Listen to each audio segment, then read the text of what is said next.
Siim pani võluri kuue selga. Ta oli jälle oma salajasel, ainult temale kuuluval maal.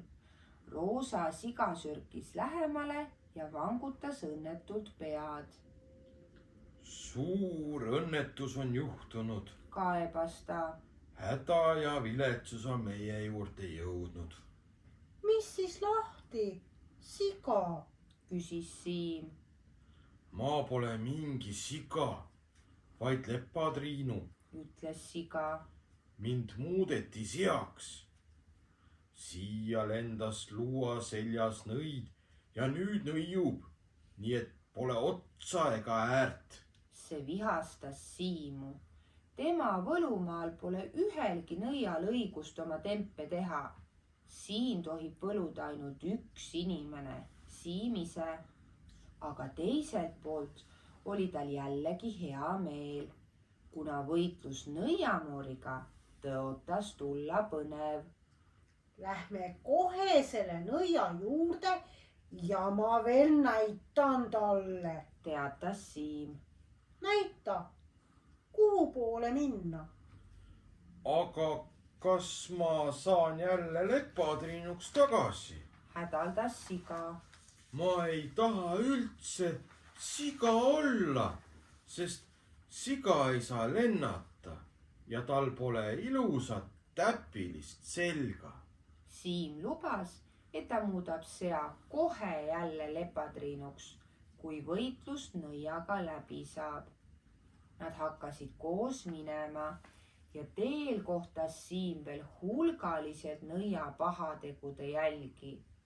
Suur kari loomi oli ära nõiutud. Koerad kassideks, hobused lehmadeks, hundid eesliteks ja karud rottideks. Kõik olid väga pahased, sõimasid nõida, palusid Siimult abi ja venitasid oma võõraid kasukaid, et neid seljast ära saada. Ega see ei aita. Ütles Siim ühele hundile, kes tänu nõiale eeslina ringi pidi uitama ja nüüd iseennast hammastega sabast tiris. Sa ei saa seda eesli nahka nagunii maha. Kannata. Küll ma muudan su jälle hundiks. Jah, paluks küll. Kaebles hunt. Nii kui ma selja taha vaatan ja eesli tagumikku näen, hakkab mul suu vett jooksma ja ma mõtlen, ohoo, seal on üks eesel, pistan ta õige pinstlisse ja alles siis tuleb mulle meelde, et see taguots kuulub ju mulle. Poi võlur, muuda mind rutem hundiks tagasi. Kõigepealt tuleb nõiamooriga asi sirgeks ajada. Ütles Siim karmilt, nagu väärikale võlurile paslik ja jättis hunt eesli sinna paika. Ta sai aru, et hakkab nõiapesale päris lähedale jõudma, sest nõiutud loomi sai ikka rohkem ja rohkem ning koguni üks vanaisa loobertas põõsa tagant välja, ise kangesti haukudes. Siim taipas, et see pole kellegi õige vanaisa, vaid nõiduskütkeis koer ja korra hakkas tal isegi hirm. Aga siis tundis ta end jälle vägeva võlurina ja ei hoolinud klähvivast vanaisast. Nõidus talle vaid suukorvi pähe ja marssis edasi. Ja ennäe, nüüd nägigi ta nõida. Vanamoor oli luua kasenajale pannud ja nõidus ise niisuguse hooga, et pea otsas märg. Vaesed loomad kisasid ja kräunusid hirmsas hädas, aga nõid ei halastanud kellelegi, vaid võlus kõik ära. Mis sa seal õige teed, nõiamoor? Hüüdis Siim julgelt. See on minu mets ja ma ei luba siin kellelgi pahandust teha. Kuidas sa saad mind keelata? Küsis nõid ülbelt. Ole parem kus, muidu ma nõiun su saapaharjaks. aga Siim ei kartnud nõia ähvardusi, sest ta teadis, et teda ei saa keegi ära nõiduda, kuna ta on vägev võlur. Seepärast ta üksnes naeris nõia jutu peale ja ütles: kuna sa oma koledaid tegusid ikka edasi teed, siis võlun ma su enda karistuseks ära. Saagu sinust sebra.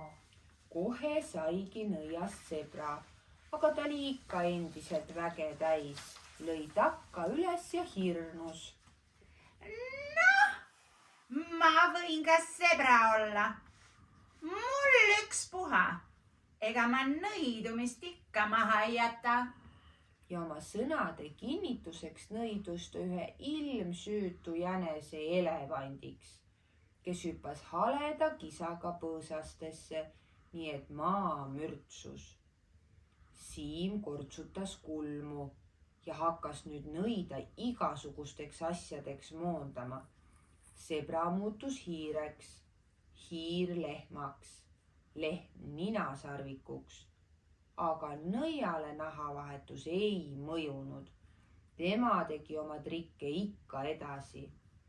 Korra muutis Siim nõiaga lambaks, aga siin vist juhtus väike viperus, sest korraga seisis lagendikul hoopis härra lammas, mitte valge villaga talleke, keda Siim oli mõelnud ja karjus koleda häälega. Miks koridor nii must on? Parem olgu ta ikka nõid. Leidis Siim ehmunult ja muutis härra lamba jälle nõiaks.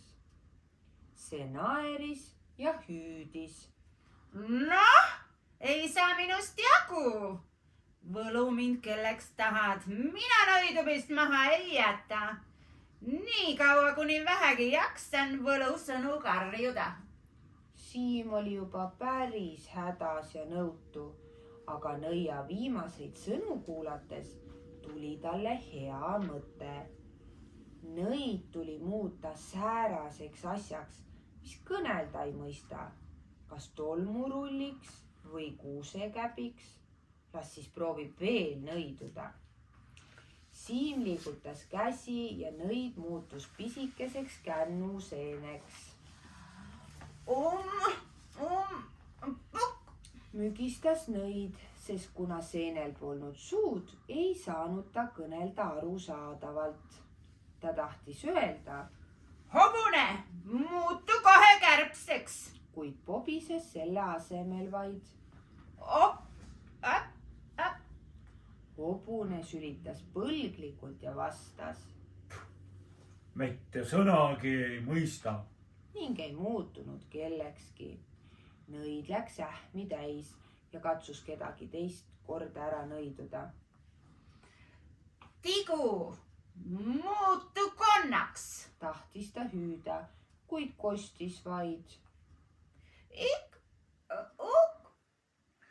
ei saa aru, peremees. Kostis Tigu ja roomas häirimatult edasi. Nõid ähkis ja puhkis, aga ei saanud enam ühtegi looma ära võluda, sest seene jutust ei mõiganud keegi midagi. Nii ei jäänud tal muud üle, kui kuss olla ja pahanduste tegemine lõpetada. Loomad hüüdsid hurraa ja üks orav põristas kännu pealt trummi. hei orav, Hõikas Siim talle. sa võid selle seene oma pessa viia. ma pole mingi orav, vaid tiiger. Vastas orav kännu otsas solvunud, aga üks kaelkirjak komberdas ligi ja sõnas kaebliku häälega. mina olen tegelikult orav, aga ma ei mahu enam oma pessa. kael on liiga pikk. vabandust, ma unustasin ära, et nõid on siin kõik pahupidi keeranud. Ütles Siim. Tal kulus kaua aega, enne kui loomad oma endise välimuse tagasi said. Siga lepatriinuks, vanaisa koeraks, kaelkirjak oravaks. Ainult seen jäi seeneks.